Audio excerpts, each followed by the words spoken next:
This video is brought to you by Squarespace. Tried to come up with the real crowd pleaser for the first video of 2021. So we're doing what's in my camera bag, the fullest edition. Believe it or not, there is actually a lot more gear in this office. This is just what I would actually bring in my physical camera bag. There are a few other pieces that are my staples for in-office gear. So maybe we'll do another video on that later on. But for now, let's talk about all of this. Okay, and what it goes into. Item number one, this, it's so big. Can you even see me over top? A lot of people have a love-hate, but mostly hate relationship with roller camera bags. I love them because I am weak. I don't go to the gym and I really shouldn't advertise that. I really need to go back. It is the new year, isn't it? Anyways, this is my favorite camera bag because I don't have to carry it on my back. It has a set of wheels right there, but it can become a backpack if you need it to. And there have been a few instances that I've transformed this into a backpack. So this Low Pro bag is from their Runner series. There you get a good shot of the inside of it right there. It's got plenty of room for everything I need on the daily, and mainly when I'm traveling, I love bringing this guy through the airport. It is the right size for a carry-on bag. Has all of these pockets here in the top. This looks so awkward from the front angle. It's got a couple of little pockets here for your memory cards, any small cables, a front pocket for your tablet, your laptop, again, any little chargers.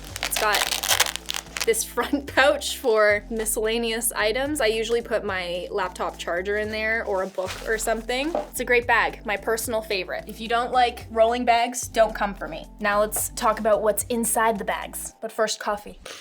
Cameras. Let's talk about camera bodies. As you can see, there aren't any on the table right now because we're using all of my cameras to shoot this video. So we'll have a few shots of all of my different camera bodies coming up now. So we've got 3 cameras in the camera kit. We've got the Sony a7S III. That is the one we're shooting with right now. This angle over here, we have the Sony a7 III. Okay. Up here, hi, is the Sony a7C. It's all my cameras. Moving on. Lenses. Oh my goodness. The 3 lenses we're using to shoot this video. We've got the 24mm prime up here. We've got the 35mm here and the 24-70 right over there. So let's move on to what is on the table. Got the 85mm. Use this one quite a bit. This is one of my favorites. The 16-35 is another favorite, a good multi-use lens. It's definitely a good run and gun wide. I mean, we've got another 24-70 here. We've got a couple of these. We actually have duplicates of the 16-35 and the 24-70 in the office. The 100-400, this is a beast. So this is one of my favorite lenses because all you need is a super long lens to get right up close and personal with those details off in the distance. So whether it's a mountaintop, a treetop, tops of buildings, way off in the distance, you can get right up close to them and create a beautiful artistic shot. And travel photography is my specialty, and so this is one, even though it is large and ridiculous, I always take this with me when I travel. Don't judge me, it is really heavy. That's why I have a rolling bag. Another long lens, the 70-200. This one I don't reach for as much since I got the 100-400, but it is a staple in any kit, and I find a lot of my friends who shoot wedding photography love this lens. If you were to choose between these two, I would recommend the 100-400, and that's just my personal preference. I feel like people are gonna disagree with me on that. Stop coming for me. This is the 90mm macro. I feel like all I have to say about these is that I love them. You know what's great? Macro photography. You know what I have? Some videos on that. You should go watch them. Next, 12-24. Probably wondering, when would I use such a lens? You know when this is great? Real estate photography. We did a little bit of that, didn't we? Do we have some videos on that? Yes, we do. They will also be linked. We're down to our last 3 lenses. This is a new addition to the kit. It's the Samyang 18mm f2.8 lens, and I picked this up specifically for vlogging with the a7C that's up here, just because I wanted a really lightweight kit to carry around daily, and I needed a wide lens, but I didn't really feel I needed something as wide as a 16mm, and this was pretty cheap. I believe it was about $400. Don't quote me on that. It'll be linked down here somewhere. So this is a fun one too. This is Lens Baby. It's a 35mm. If you're not familiar with tilt shift lenses, this is basically what it does. It creates a really interesting blurred effect around your subject, and I actually have a couple videos on this guy as well and a few photos I've taken with it. It's just a very unique look. Last but not least, we have the 50mm f1.4. Funnily enough, this isn't one we reach for the most often, but it is a staple to have in your kit. There are some days when you just go, hey, I think we actually need to use the 50mm for this. Normally, I'm reaching for the 35 or I'm jumping right to an 85, but it is a staple. Now let's just shove all these out of the way. All right, let's talk about my drone. This is the Mavic 2 Pro. I love having a drone. I had the Mavic Air before. I actually still have it. I don't reach for it very often because I find this is just super reliable. I've flown this on snowy mountaintops, off of cliffs, in light rain, risky situations. So that's why I would invest the money in getting a 2 Pro or one of the bigger drones, not necessarily the Air. That's my personal opinion, just because the motor is super strong. Now this is my little basket of drone things. So I did get the Fly More combo, so I have multiple batteries. This is just the controller. I've got a few Polar Pro variable NDs. Okay, a few other big things in my kit. Filters. A few of my personal favorites are obviously the Pimvend, the Peter McKinnon variable NDs. I've got the Signature edition here and the Mist edition. I've got the 2-5 and the 6-9 stop. If you're not sure what a Pro Mist filter is, I'll have a video linked in the description box below that Chris and I shot actually for the promotion video of these filters, and that explains a little bit about what they are, but essentially they give a really soft look to your video and smooth out skin tones and bloom highlights. It's a really beautiful effect. Love these guys. It's a lot of stuff. You enjoying this video? Cool. Couple things I'm gonna ask you to do then. 1, maybe subscribe to my channel. 2, listen to me talk about Squarespace for a minute. Thanks. I used Squarespace to make my website.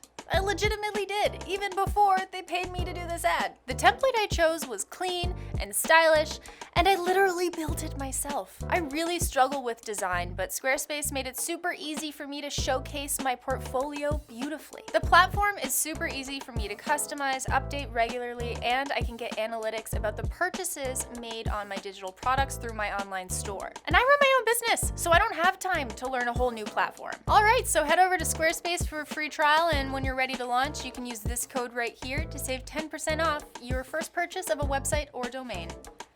Thanks, Squarespace. Now back to the video. My favorite tripod of all time is the Peak Design Travel Tripod. I use this in the office. I use this when I'm traveling. It is super lightweight. It is super durable. It is super quick to pop open the legs and open it up.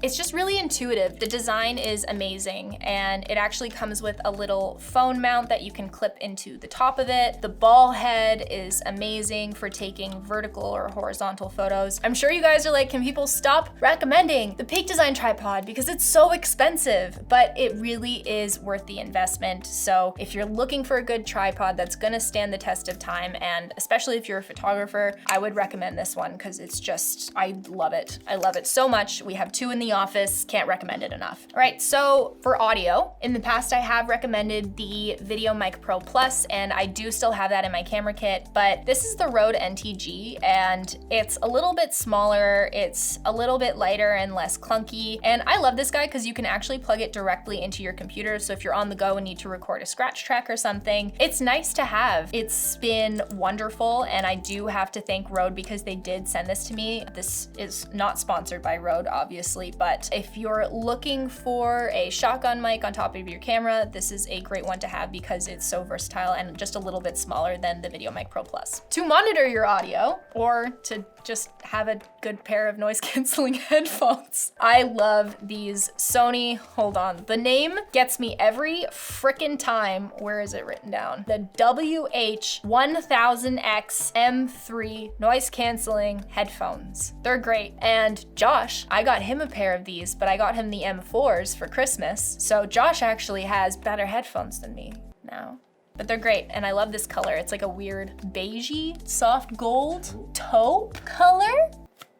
They're great. One filter I forgot, I am so sorry. Again, it's Polar Pro circular polarizing filter. Comes in this little flippy case. I've got a little SSD here. This is the lacy one. Small, fast, great for traveling. A few necessary cables. Got an iPhone cable here, USB-C, some more little things. A wall cube with multiple, there you go, that's just for you, with multiple USB ports in it. But I have a variety of these. This is just the one I chose to show you guys in this video because we all need this in our lives, okay? One does not suffice anymore for our charging needs. Okay, these are actually really fun. This is a small rig Allen key multi-tool thing.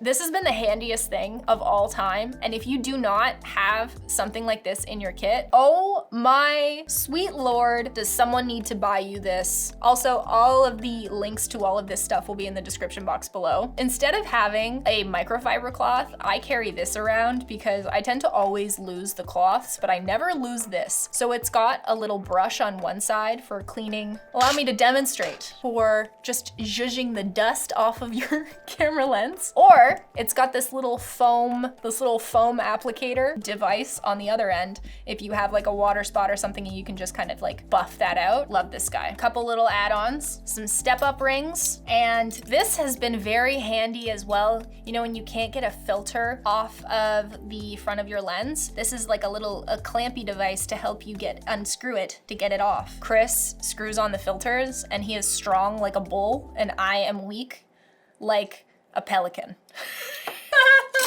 Anywho, I always have my phone. This is the iPhone 12 Pro. I did just get the MagSafe wallet, but as you can tell, I literally just got it because there are no cards in it. If you want to see a few demos I shot with this phone, then I'll have the video linked up here. I'm gonna get it, okay? This is not it. This is the 16-inch Mac Pro, but I am gonna get the 13-inch M1 Mac Pro. So this is just a placeholder right now. They are amazing. I cannot wait to have an M1 laptop to keep. We're probably going to be getting a Mac Mini for the office as well. These are my AirPods Pro. They are also fantastic. It's better than earplugs. Next, this is a little Lume Cube light. Very small, very portable for all of your needs to have a small light. You know, you're out shooting at night and you're like, man, I just need something a little bit brighter than a cell phone flashlight. I just need to cast a little bit of light on something right over here. This is something you can always keep in your camera bag, no matter how big or small your camera bag is, and it does the job. Okay, so would I be a real YouTuber if I didn't talk about some tiny tripods?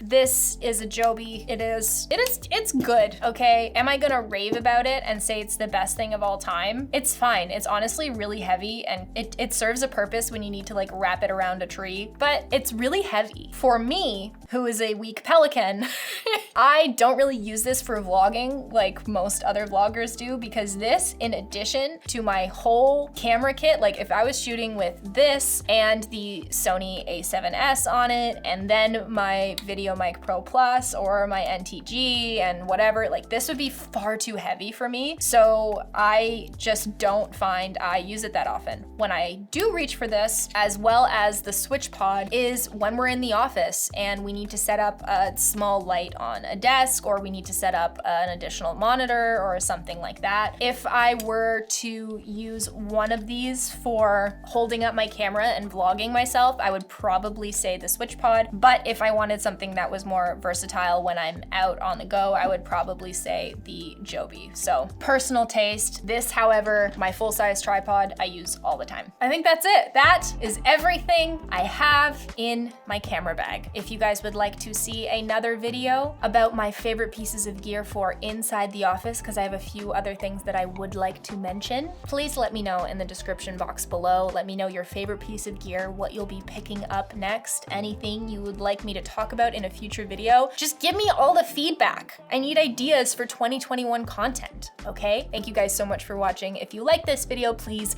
give it a like down below, subscribe if you're not already, and hit the bell to get notified when I post all future videos. We are here every week for the entirety of 2021.